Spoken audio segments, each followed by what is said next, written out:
Rajiv, I'm going to take the liberty of citing something that the former semi-chief M. Damodran had once said. He said he met you at a conference and you had just taken over as MD, and he told you that you're taking over from your father, the great Rahul Bajaj. You've got big shoes to fill.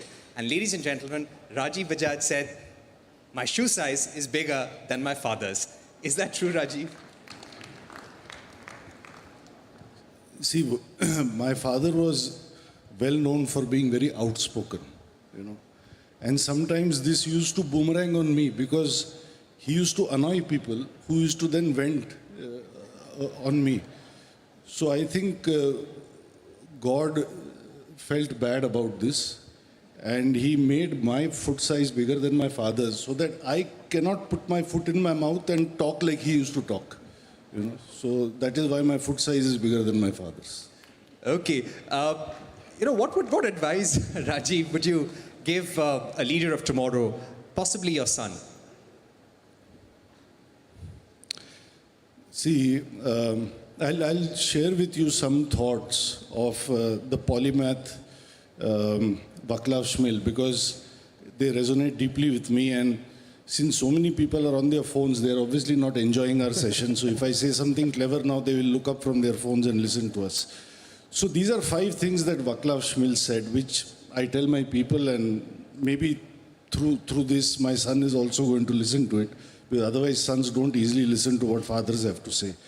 You know, so 5 simple thoughts of wisdom, I think. The first thing he said is read widely and with maximum curiosity. You know, for example, people think I'm weird when I say that my motorcycle strategy is defined more by yoga and homeopathy than by anything else. You know, but learning from yoga and homeopathy has taught me how to make a better motorcycle. So keep learning, read widely and with maximum curiosity. The second thing he said is keep reality first and theory last. You know, managers have to be very pragmatic.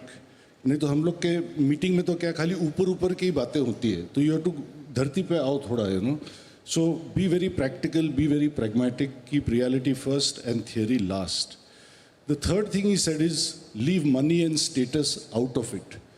Basically pursue excellence in what you do, not because money, value, valuations, market cap, मतलब market में टोपी लगाना, as we call it, and you know, status, fame, name, nahi.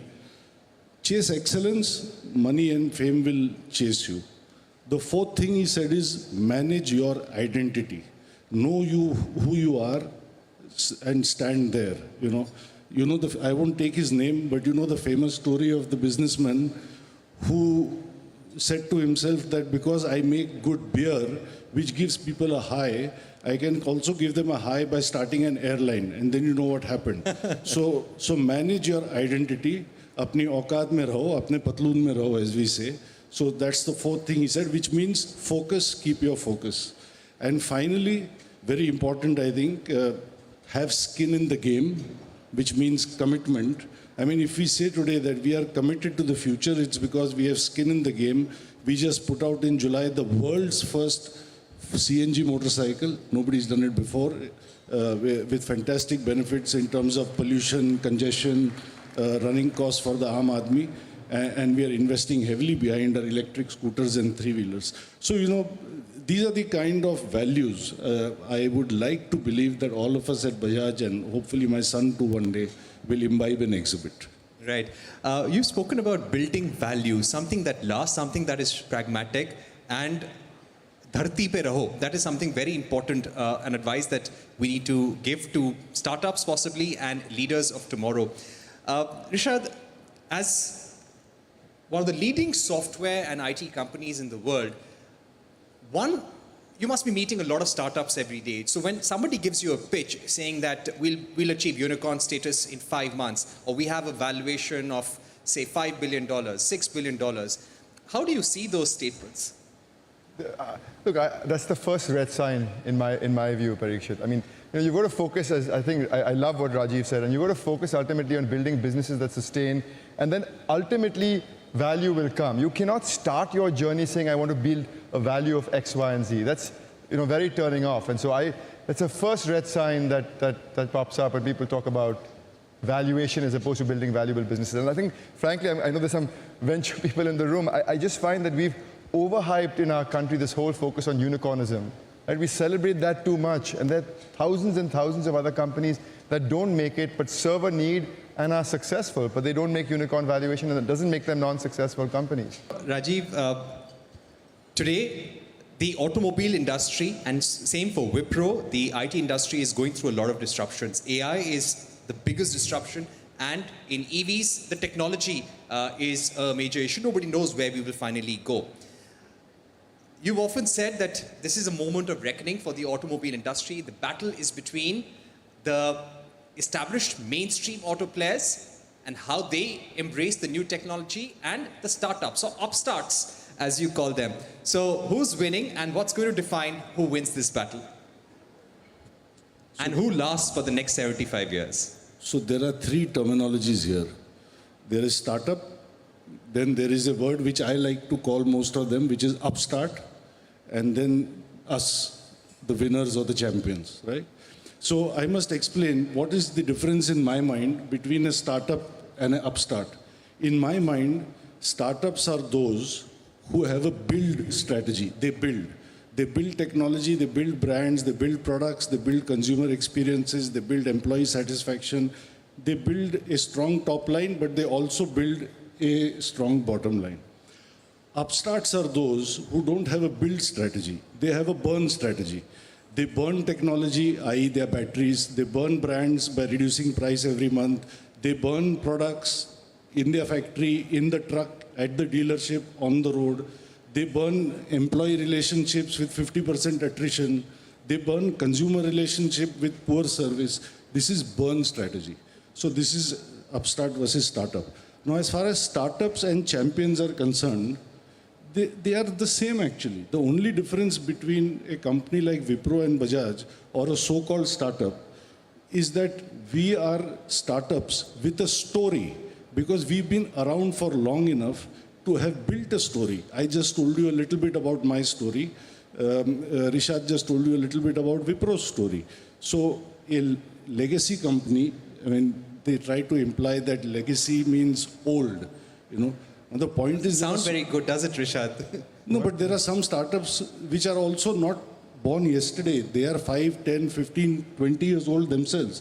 तो ठीक है यार, हम लोग बुजुर्ग हो गए, लेकिन तुम्हारा बचपन कब तक चलेगा, you know? So you can't keep calling yourself a startup forever. So a legacy company is nothing but a startup with a story. And frankly, the best of both worlds happens when companies like ours dedicate 10 to 20% of their resources, in my opinion, to have a startup within itself. The Freedom CNG motorcycle, the Chetak electric scooter, the E-3-wheeler, electric 3-wheeler we are making, this is nothing but a startup within a legacy company, and this is how you carry your company from your present activities into the future. So that's my definition of upstart, startup and champions. But if you give me another 30 seconds, I want to share with you what Piyush Bhai once told me in this regard, because these startup wale are very kind of intimidating because they are from the IITs and the IIMs and all that. हम लोग तो ऐसे मतलब backyard में पड़े हुए लोग हैं. And they say that they put ice cubes in their water to drink. Yeah, like we have oats for breakfast, but that's a different story. But I will share with you a quote that Piyush Bhai told me in this regard, and this is what I would like to say to these upstarts. And the quote is like this: फर्क बहुत है आपके और हमारे तालीम में. फर्क बहुत है आपके और हमारे तालीम में. आपने उस्तादों से सीखा है, हमने हालातों से.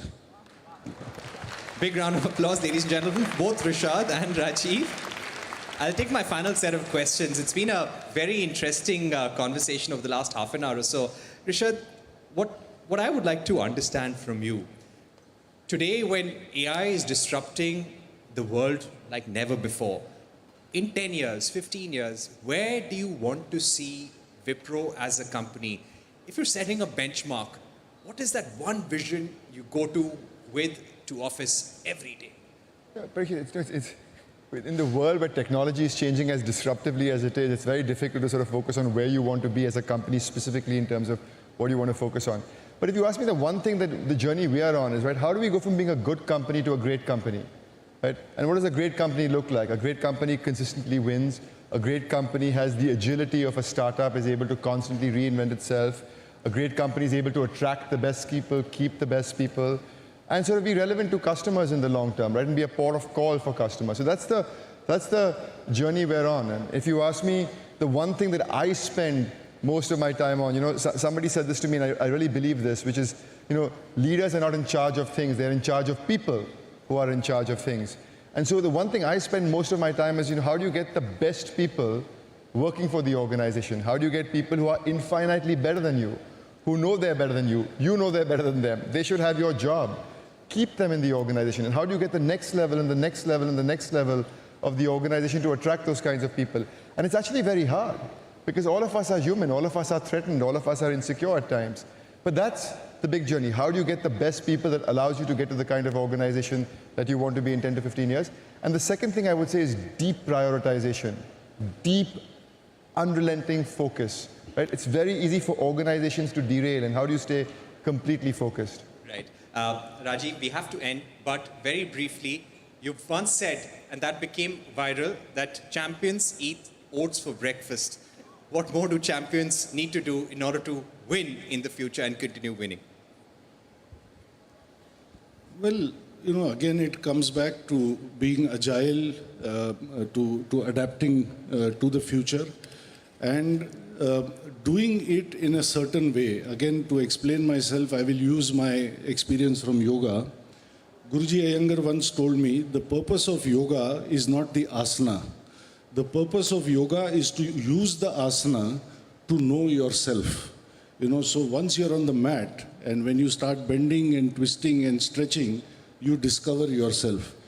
So in the same way, whether we have to win startup or no startup there, what would be my goal? My goal actually is, just as when I'm on the mat, my goal is to keep making adjustments in an asana, finer and finer adjustments, till I reach a point, as Guruji taught me, when I'm absolutely at ease, I'm absolutely comfortable, I'm in my center, my mind is at ease, my breath is at ease, my body is at ease.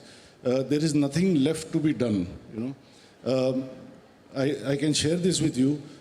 Shah Rukh said to me once that his father's advice to him was, "Jo kuch nahi karte, wo kamal karte." Now I cannot say it the way Shah Rukh says it, but just run it through your mind. "Jo kuch nahi karte, wo kamal karte hain." That's how he said it. So that's what Guruji was telling me. Right. It's not about doing more; it's doing less. So my goal at Bajaj actually to win is, Bajaj should become the most boring company to work in.